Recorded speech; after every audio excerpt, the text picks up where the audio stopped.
Elena Voss had never been the kind of woman who cried in front of anyone. Not when her mother died, not when her pack rank kept her at the bottom of every gathering, and certainly not now, standing in the pale hour before sunrise, folding the last of her clothes into an old canvas bag, while the world outside was still and silent. She had 1 hour before the pack would wake, 1 hour before Dorian Ashgrove, Alpha King of the Ashgrove territory, would rise from his bed in the great stone house on the hill and begin another day of ruling a kingdom that was never meant to include her. She had known this day was coming since the moment she first let him touch her hand. A king does not choose a nobody. A king chooses alliances, bloodlines, treaties written in blood and marriage vows. Elena had no lineage worth mentioning, no title, nothing to offer a kingdom except herself, and she had learned long ago that a heart offered freely was not the same as a heart accepted.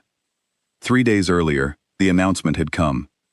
Dorian would marry Priscilla Silverclaw, daughter of the neighboring territory's ruling family, in a match designed to end decades of tension between the two packs. Elena had been standing in the crowd when the words were spoken, and she had felt something inside her chest go very quiet, the way a room goes quiet after a door closes. She did not blame him. She told herself this over and over as she packed her bag. He was a king. Kings did not belong to anyone. She had known the risk when she first let herself love him, and now she would pay the price without complaint, without scenes, without a single tear. She left before the sun rose. The 2 guards at the eastern gate barely looked at her twice. She was, after all, a woman of no importance, and important women did not walk out of the territory alone at dawn. When one guard asked where she was going, she only said, "I was never his to keep," and walked into the tree line before he could ask anything more. She did not look back at the stone house on the hill. She did not allow herself to.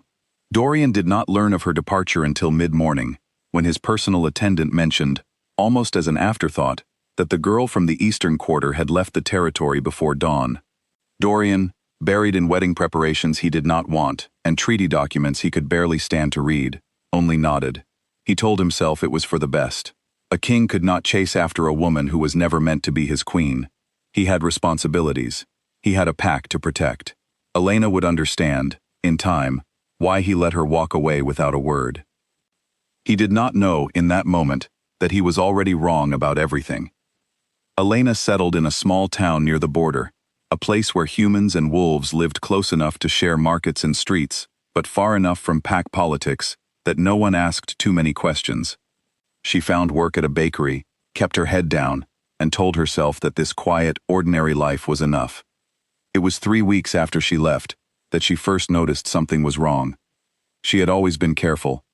She had always believed, as every unmated wolf believed, that a single night could not create the kind of bond that led to a child unless a formal mating mark had been given. Dorian had never marked her. He couldn't.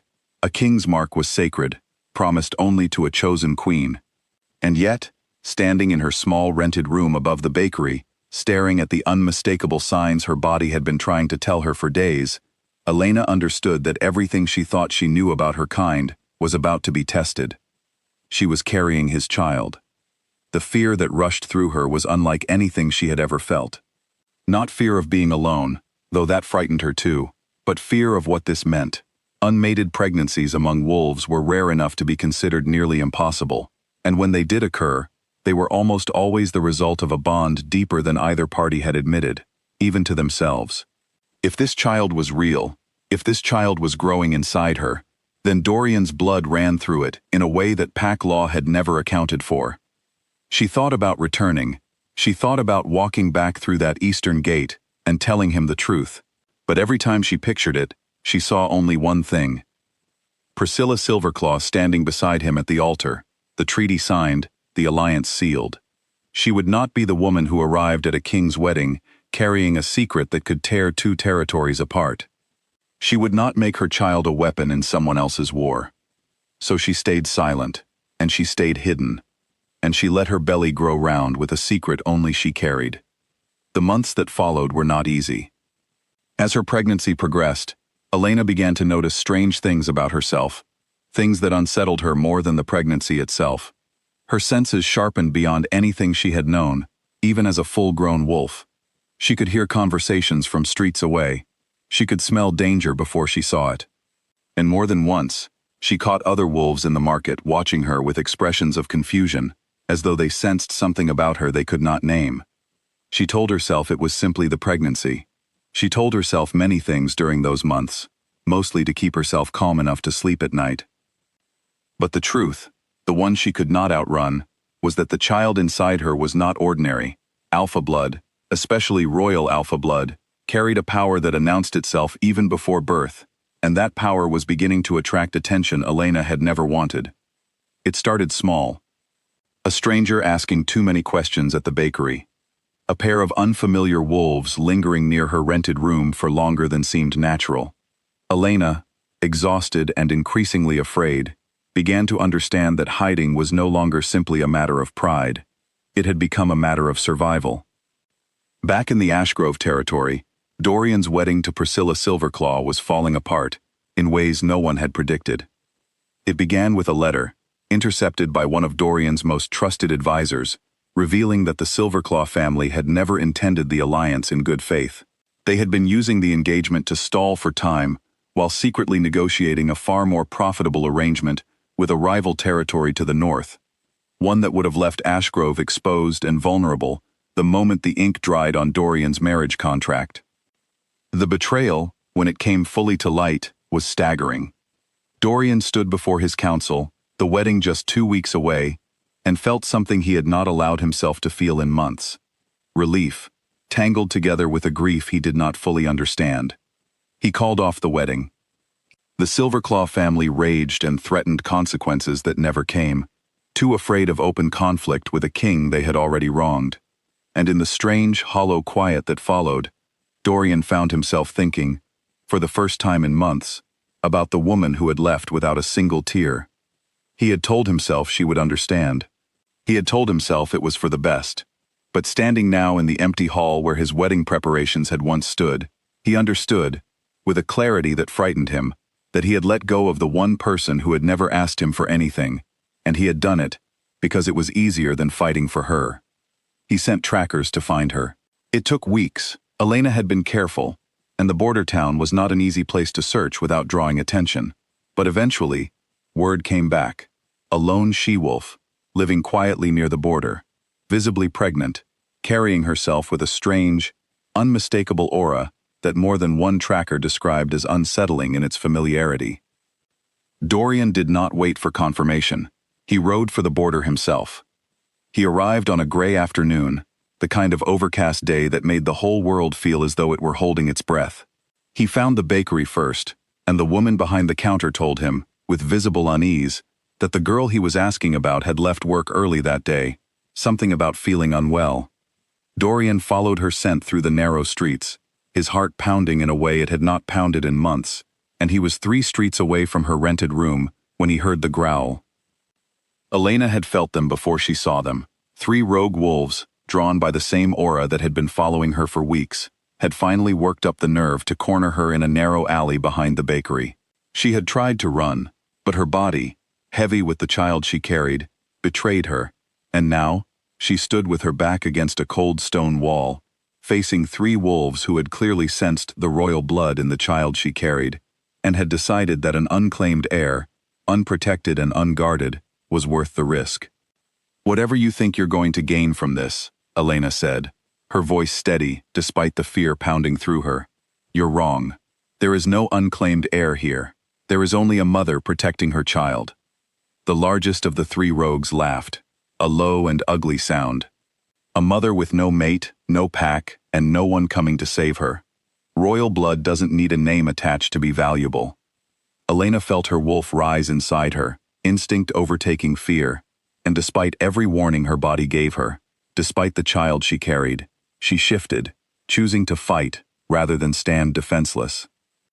It was, in that same moment, that Dorian rounded the corner into the alley. He would later say that he had never moved faster in his life, not even in battle, not even in the darkest days of his rule. He crashed into the nearest rogue with the full force of his Alpha King strength, and the sheer power radiating from him sent the other 2 stumbling backward in instinctive submission, their bodies recognizing a ruler far beyond their rank, before their minds even registered who stood before them. The fight was brief. Dorian's fury, once unleashed, left little room for resistance, and the three rogues fled into the gathering dusk, rather than face a king whose anger burned hotter than any winter storm. When it was over, Dorian turned to find Elena still standing, breathing hard, one hand pressed protectively over the curve of her stomach. And it was then, seeing her like that the truth crashed over him with the force of a physical blow. "Elena," he said, his voice breaking on her name in a way he had never allowed himself before. "The child is yours," she said quietly, no longer able to keep the truth locked away, not after everything that had just happened, not with him standing right in front of her. "I didn't know how it was possible. I still don't fully understand it. But this child is yours, Dorian. It has always been yours." For a long moment, Dorian said nothing at all. He simply looked at her, at the woman who had walked away from him without a single tear, who had carried his child alone through fear and danger and uncertainty, rather than become a secret shame in his court, and he understood, finally, the depth of what he had lost by letting her walk away so easily. "You left because you loved me," he said slowly, the realization settling into him like something solid and unshakable. "Not because you didn't." "I left," Elena said, "because I refused to be something you had to hide. I would rather raise this child alone in the shadows than watch you choose duty over us in front of the whole world." Dorian crossed the space between them and knelt before her, his forehead resting gently against the curve of her stomach, against the child he had not known existed until this very hour. "You will never have to hide again," he said. "Not you, and not our child. I was a fool to let you walk away without fighting for you, and I will spend the rest of my life making certain you never doubt your place beside me again." He brought her back to the Ashgrove territory that same week, and what followed was nothing like the quiet, secretive life Elena had imagined for herself. Dorian stood before his entire council and formally claimed her, not as a hidden mistress or a forgotten mistake, but as the mother of his heir and the woman he intended to make his queen. The broken Silverclaw contract, already dissolved by their own betrayal, left no obstacle in his path, and no member of the council dared question a king whose fury over the attack in the border town had already become legend among the pack. Elena gave birth to a son in the depths of winter, a child whose eyes held the unmistakable gold of alpha blood from the very first breath he drew. The pack that had once known nothing of her existence now bowed before her as their future queen, and the whispers that had followed her disappearance months earlier transformed, slowly, into stories told with respect rather than pity. She never regretted leaving without tears. It had been, in its own strange way, the only choice that had led her here, standing beside a king who had finally chosen to fight for her rather than let her go. And when Dorian looked at her now, across the great hall where his people had gathered to welcome their new queen and her forbidden, precious heir, he understood that some thrones were not simply inherited. Some were built, quietly and painfully, on the courage of a woman who had once walked away without a single tear, and the king who had finally learned what it meant to chase after what mattered most.